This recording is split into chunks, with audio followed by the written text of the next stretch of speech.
লুকোচুরি করা হচ্ছে যেন। আম্মাকে এভাবে দেখে এলে কেন? মরিচ পোড়া দিমু তাই। দাঁত বের করে হাসি দিয়ে আবার চলে যায় পড়ে। রান্নাঘর হতে শুকনো মরিচ পোড়ার ঘ্রাণ পাচ্ছে শ্রাবণ বারান্দায় বসে। দূর থেকে এই ঘ্রাণটা তার ভীষণ ভালো লাগে, এখনো লাগছে। সে শাপলা কুচি কুচি করে নিয়েছে।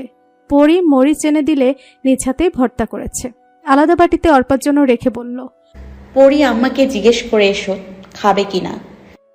ধুর, আম্মা এসব খায় না। সেদিন যে খেলো, কেমনে কেমনে জানি খাইছে। আজও খেতে পারে, যাও জিজ্ঞেস করে এসো।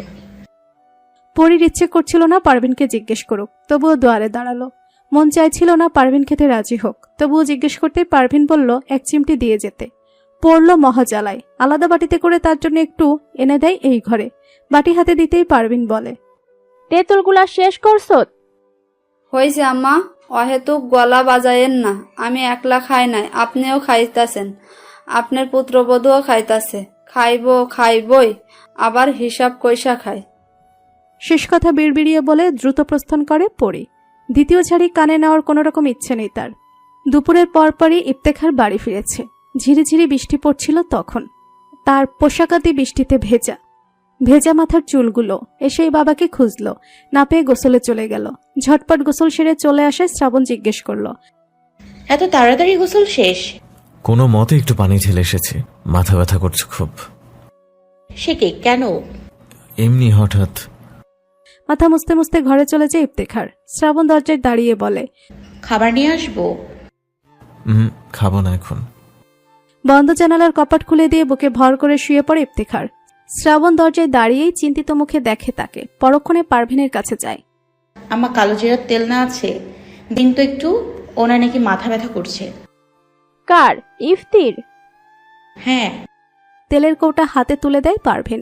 শ্রাবণ পুনরায় ইফতেখারের কাছে আসে। পাশে বসে মাথায় তেল মালিশ করতে শুরু করে। একবার শুধু চোখ খুলে দেখেছিল সে, পুনরায় চোখ বুজে নিয়ে নিঃসঙ্গ লড়াই করছে মাথা ব্যথার সাথে। খানিক বাদে পারভিন আসে। শ্রাবণ তখনও মাথায় হাত বুলাচ্ছিল। পারভিন কপাল ছুঁয়ে দেখে দেহের তাপমাত্রা হালকা গরম। জ্বর আছে নাকি? ইফতি, ভাত খাবি না? পরে। কটা ভাত খেয়ে ঘুমাই থাক। না, আব্বা আসছে? এই মাত্র এলো। চোখ খুলে উঠে যায় ইফতেখার। ড্রয়ার থেকে টাকার প্যাকেট নেয়। ওয়ালেট থেকে এক টুকরো কাগজও খুঁজে নেয়। পারভিন স্বগতোক্তি করতে করতে বেরিয়ে যায়। পোলাপান খাওয়া দাওয়া চলাফেরা ঠিক রাখবি না, বৃষ্টি বাদলাই তাকাবি না, খালি অসুস্থ হইয়া এক একজন ঘরে পড়বি। পরক্ষণে ইফতেখার যায় আফজাল হোসেনের নিকট। শ্রাবণ বিছানার এক প্রান্তে বসে তাকিয়ে থাকে জানালার বাইরে। এই যে পারিবারিক একটা মেলবন্ধন, সুখে দুঃখে সদস্যদের পাশে থাকা কতই না সুন্দর, সুখকর।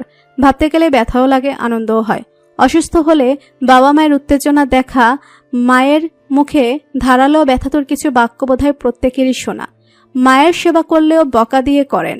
মাকে পাশে না পেলেও স্মৃতিগুলো জড়িয়ে থাকে শ্রাবণ প্রাণে। ক্ষণে ক্ষণে ফুলকে ওঠে ঘটনাক্রমে কিংবা অকারণে। বাবাকে অর্ডারকৃত সিমেন্টের মেমো আর টাকার হিসেব বুঝিয়ে দিয়ে ইফতেখার ফিরতেই শ্রাবণকে আনমনে জানালার বাইরে তাকিয়ে থাকতে লক্ষ্য করে। দরজা আটকে এগিয়ে আসে শ্রাবণের পাশে। ধ্যানভঙ্গ হয় তার। কি ভাবছো? কিছু না। কিছু তো অবশ্যই।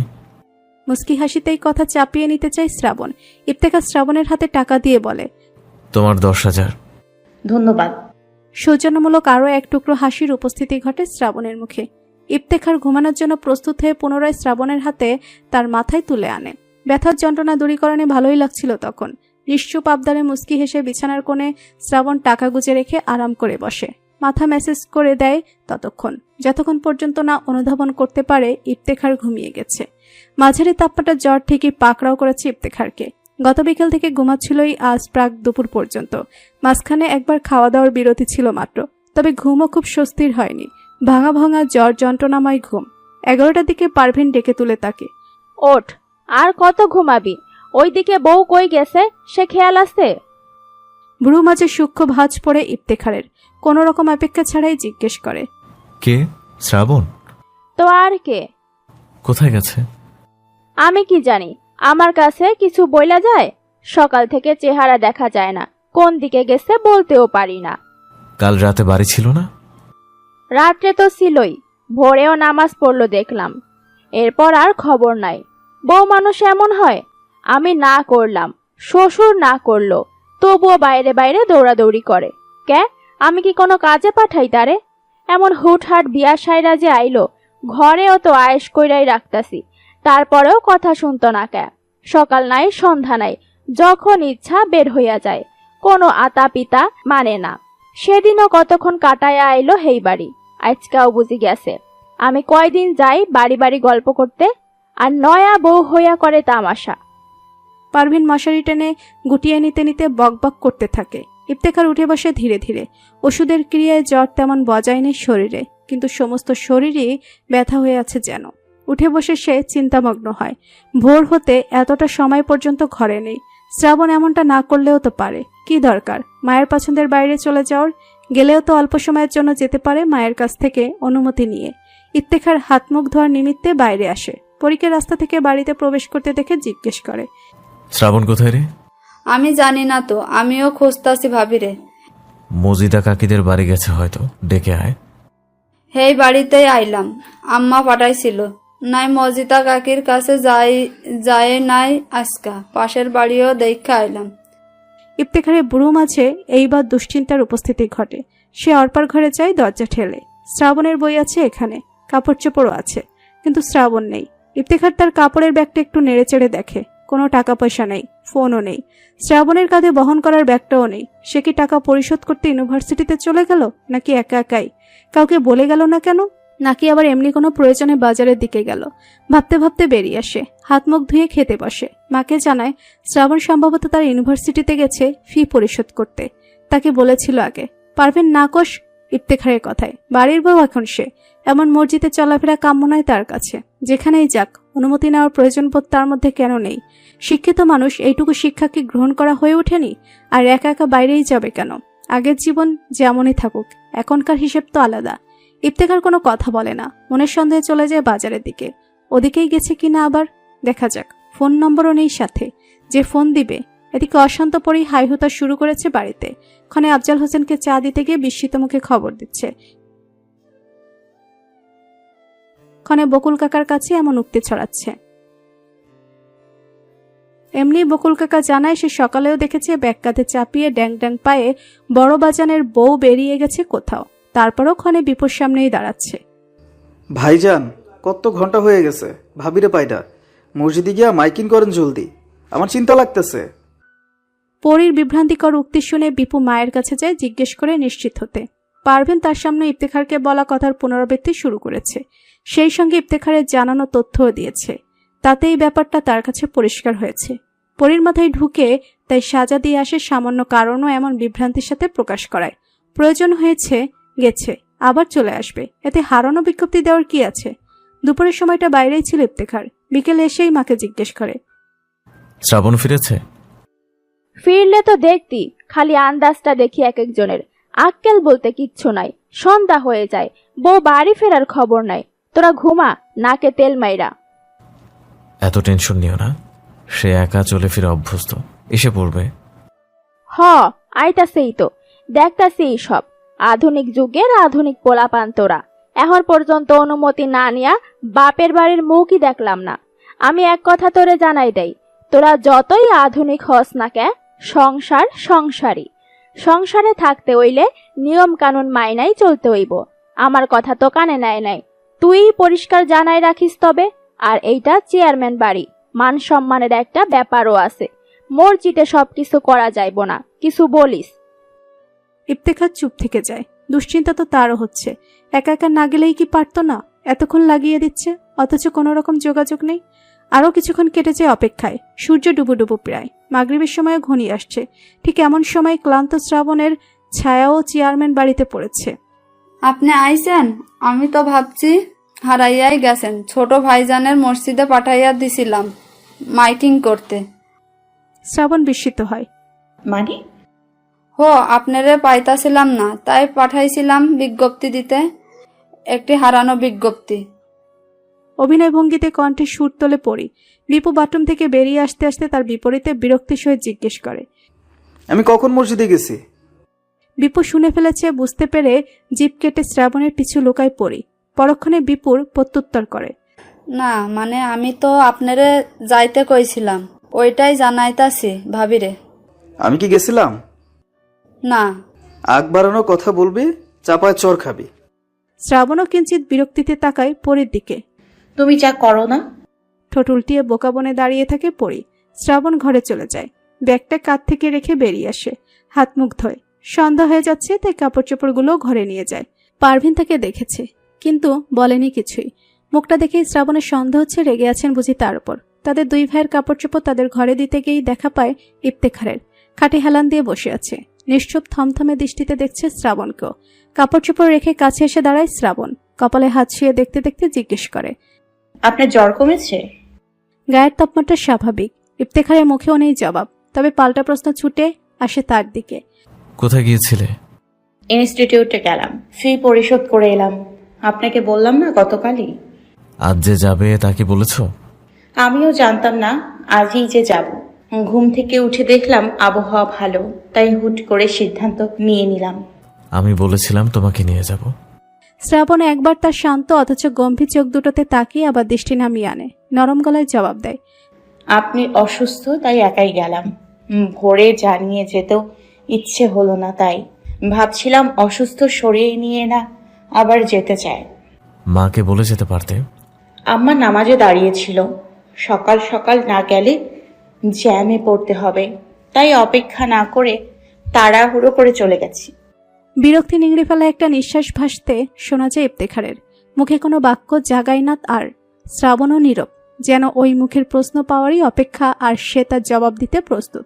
অথচ প্রশ্নকর্তা নীরবই। কয়েক সেকেন্ড নীরব থেকে আবার চোখ তুলে তাকায় ইফতেখারের চোখে। ইফতেখার তার কাণ্ড দেখে ঠোঁট কার্নিশে হাসি জাগিয়ে তোলে। হেলান ছেড়ে উঠে দাঁড়ায় বিছানা ছেড়ে। তার কার্নিশ টাঙানো হাসি শ্রাবণের মুখেও হাসি এনে দেয়। মাগরিবের আজান পড়ছে, তাই নামাজের জন্য বের হবে ইফতেখার। শ্রাবণের কাঁধে আলতো করে হাত রেখে বলে, মা রেগে আছেন, না বলে আর কোথাও যেও না। বাড়ির বউ তুমি, একা যাওয়ারও প্রয়োজন নেই। ঘরে যথেষ্ট মানুষ আছে সঙ্গে যাওয়ার মতো, বললেই ব্যবস্থা হয়ে যায়। কোথায় আছেন? মসজিদে। এক পা এগিয়েও ফিরে দাঁড়ায় ইফতেখার। পকেট থেকে ফোন বের করে বলে, তোমার ফোন নম্বর দাও, এখনই দাও। শ্রাবণ ফোন হাতে নিয়ে নিচেই লিখে দেয় নম্বর। ইফতেখার ফোন পুনরায় রেখে জিজ্ঞেস করে, ফি দিয়েছ? হ্যাঁ। মাগরিবের নামাজের পর বাড়ি আসেন আফজাল হোসেন। নিয়ম মোতাবেক বিনা অনুমতিতেই 1 কাপ আদা চা নিয়ে হাজির হয়ে যায় পরী। চায়ের কাপ হাতে নিয়েই তিনি জিজ্ঞেস করেন, শ্রাবণ ফিরে নাই? কাকা ফিরছে। সারাদিন সূর্যের আলোতে পাই নাই, সন্ধ্যার চাঁদের আলোতে ভাবিজানরে খুঁজা পাইছি। এজন্যই নানি ওই দিন কইয়া গেছিল বড় ভাই যেন একটা চাঁদের টুকরা কুড়াইয়া আনছে। চায়ে চুমুক দিয়ে চোখ তুলে তাকায় আফজাল হোসেন। মুখে লাগাম টানে পরী। বেরিয়ে যেতে চায়, তিনি পিছু বলে ওঠেন। কি করে ডাকি ঘরে? আপারেও ডাকি, তিনিও আপনার কাছে কি জানি চাইব মনে হইতাছে। যা বললাম তাই কর। অর্পার ঘরে এসে হাজির হয় পরী। জায়নামাজ ভাঁজ করে উঠে দাঁড়িয়েছে শ্রাবণ। পরী পিছু বলে, ভাবিজান যাইতেন, আপনার শ্বশুর আব্বা সালাম জানাইছে। জায়নামাজ রেখে পাশের ঘরে যায় শ্রাবণ। সালাম দেয় শ্বশুরকে।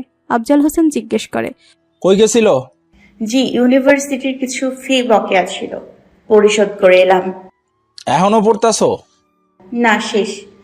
তা সবাইরে হয়রান করার দরকার কি? জানা গেলেই পারতা। সবাই যে এতটা দুশ্চিন্তাগ্রস্ত হয়ে পড়বে তা জানলে জানিয়েই যেতাম। তোমরা শহরে মানুষ, রাজনীতি আলাদা মনে করতে পারো। গ্রামের মানুষ অন্যরকম, পরিবার প্রতি আলাদা টান থাকে। ঘরের লোকজন বাইরে থাকলে দুশ্চিন্তা বাড়ে। আসলেই, কিন্তু আমার জানা মতে তো এমনটা মনে হয় না। মুখের উপর অস্বীকার করাটা বেয়াদবি পর্যায়ে গ্রহণযোগ্য হলো আফজাল হোসেনের কাছে। শ্রাবণের মুখে তাচ্ছিল্যকার জবাব অপ্রত্যাশিতও বটে। তিনি গম্ভীর চোখে তাকিয়ে থাকেন, গম্ভীর গলাতেই বলেন, কি মনে হয় না তোমার?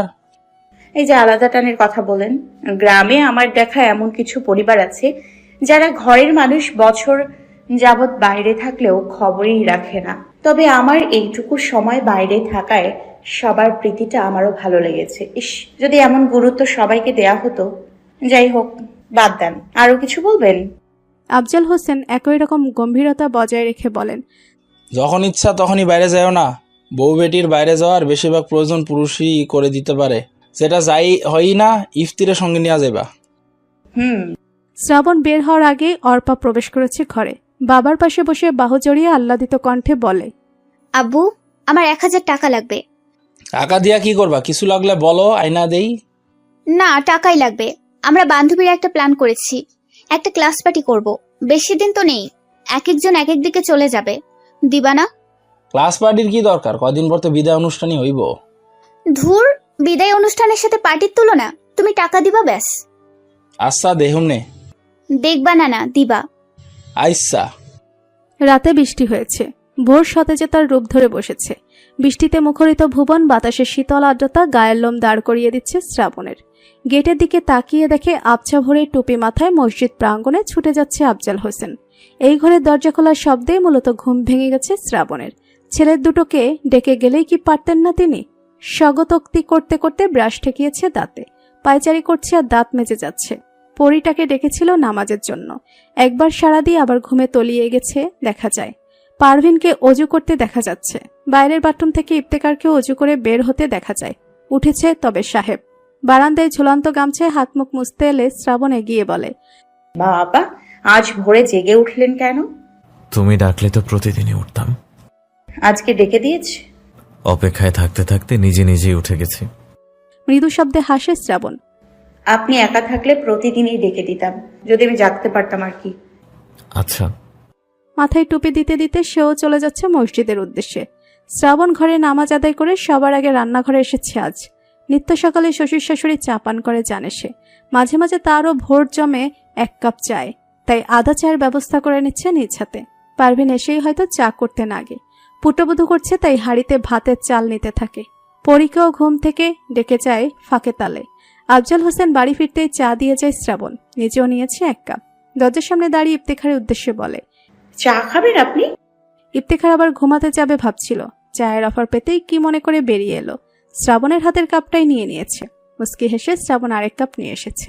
দুজনের বারান্দায় দাঁড়িয়ে উপভোগ করলো কিচিরমিচির কলতানে জমে থাকা চা ভোর। কাপের শেষ অংশ চুমুকে নিয়ে ইফতেখার বলল, চলো ঘুরে আসি। এখন কোথায়? চলো, গেলেই তো দেখবে। কাপ রেখে আসি। কাপ রেখে সে জিজ্ঞেস করে, এভাবেই যাব? সমস্যা নেই, কেউ দেখবে না। হাত ধরে বেরিয়ে পড়ে শ্রাবণ। সদ্য ঘুম ভাঙা চোখ কসলাতে কসলাতে পরি দরজার সামনে থেকে পিছু বলে, কই যান ভাবি?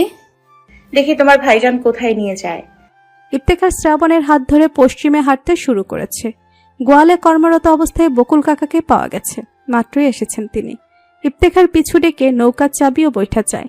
শ্রাবণ বিস্মিত চোখে তাকিয়ে বলে, নৌকা ভ্রমণে নিয়ে যাবেন? কেন যাবে না? অবশ্যই।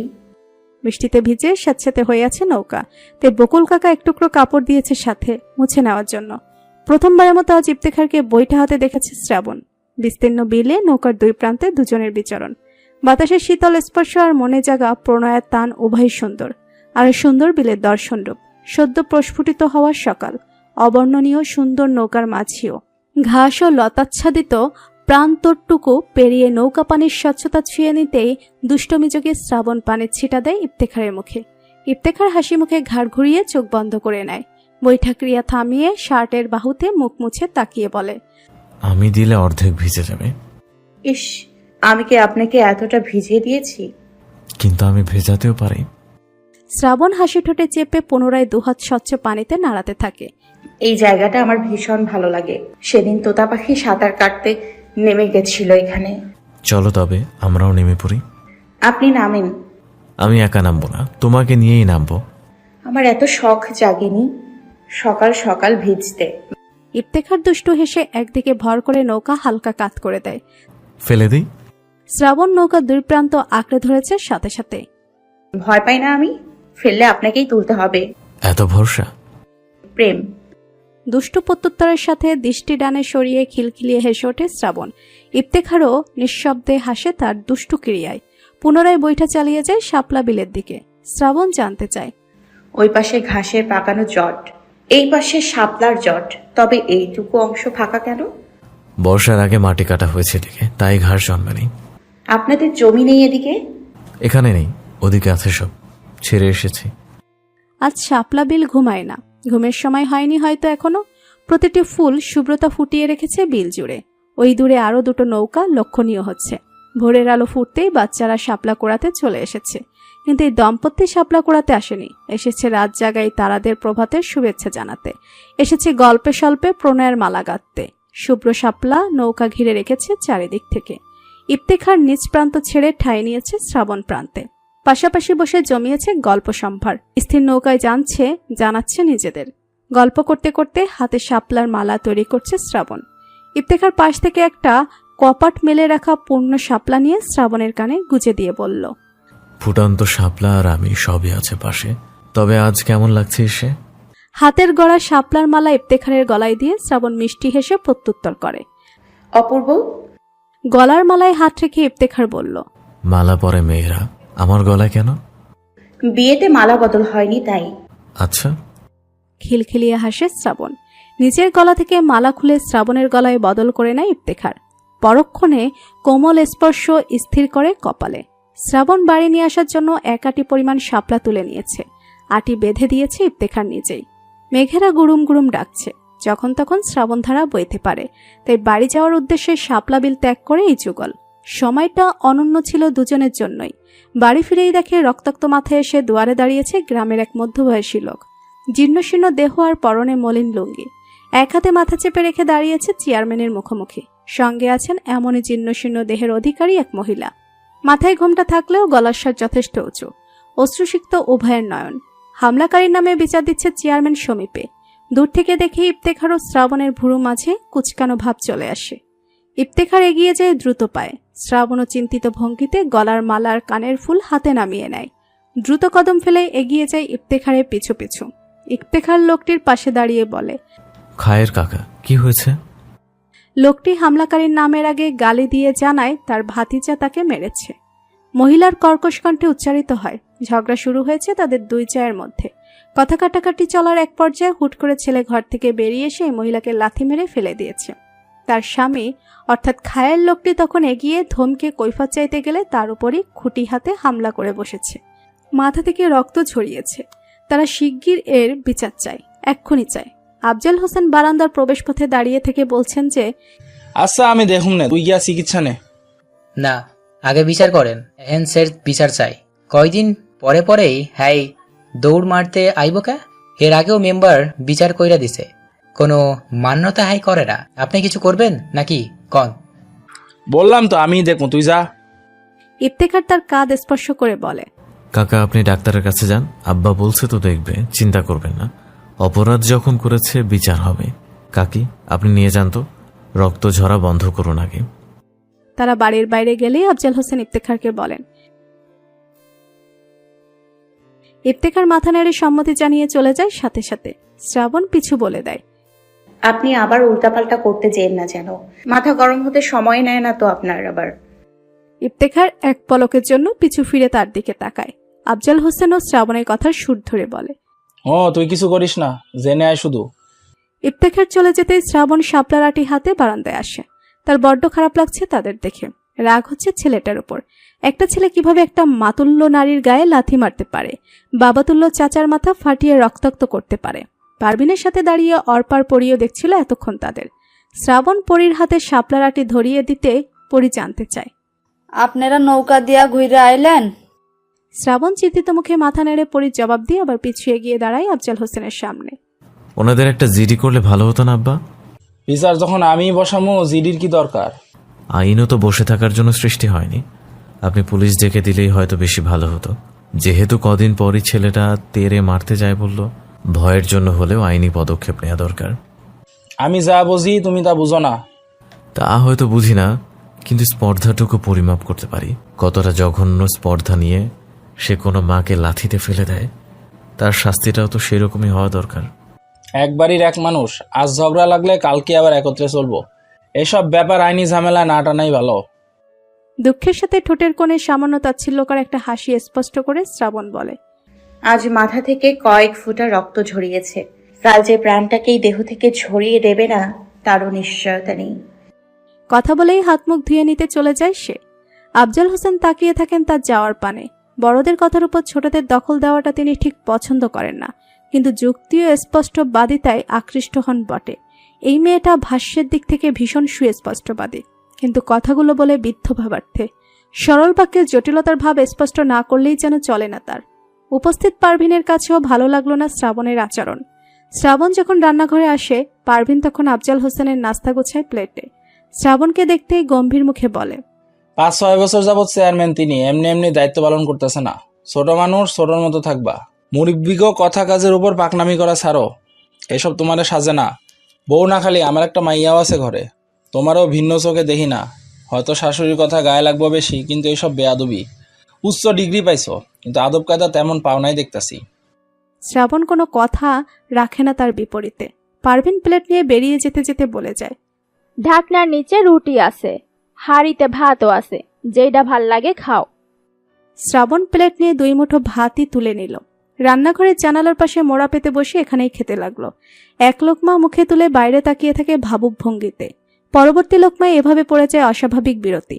পরি অর্পার জন্য খাবার নিতে এসে তাকে এভাবে বাইরে তাকিয়ে থাকতে দেখে বলে, ভাতে মাছি পড়ব তো। ভাবি, কি এত ভাবতেছেন?